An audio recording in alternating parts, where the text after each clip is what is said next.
there's an expression that I've said on this podcast many times, but I'll say it again, is that hard times create hard men. Hard men create soft times. Soft times create soft men. Soft men create hard times. We are now around soft men and hard times. Yeah. We're in the time of toxic masculinity, right? Where you could be toxically male. Yeah.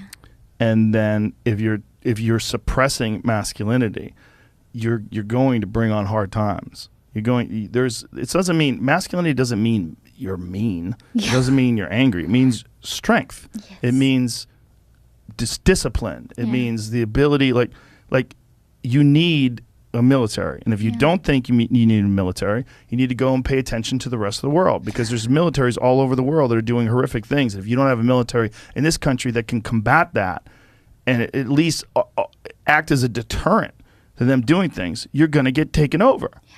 That's what's happened.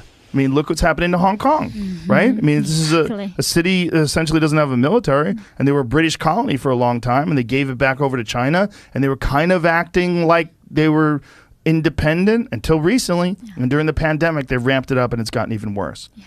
It's exactly what we talked about. Mm-hmm. You can't be weak.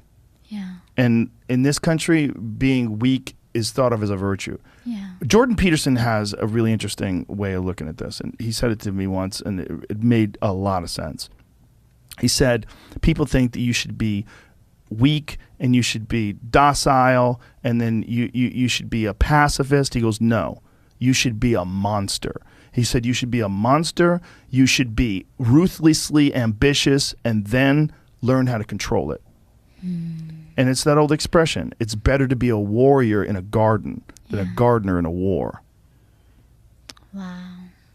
It's an old expression, but it makes sense, because it doesn't mean that you can't be kind if you're strong, but it does mean you can't be strong if you're weak.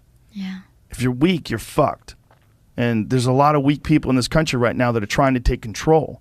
And they're gathering up all the other weak people, and they say, yeah, let's all be weak together. Yeah. And they're willing to embrace all sorts of ideas that have been disproven, not just disproven, that have caused the deaths of untold millions of people in Maoist China and Stalinist Russia. And it's crazy. And they're short-sighted. And they're short-sighted because in the short term, they want their tribe to win, and there's so many weak people that'll join along with them. There's so many just simple-minded dullards that just want to promote their tribe. Yeah. I mean, they encourage you to be triggered. Yeah. They encourage you to be weak, right? When you go, then they try not to expose you to any reality.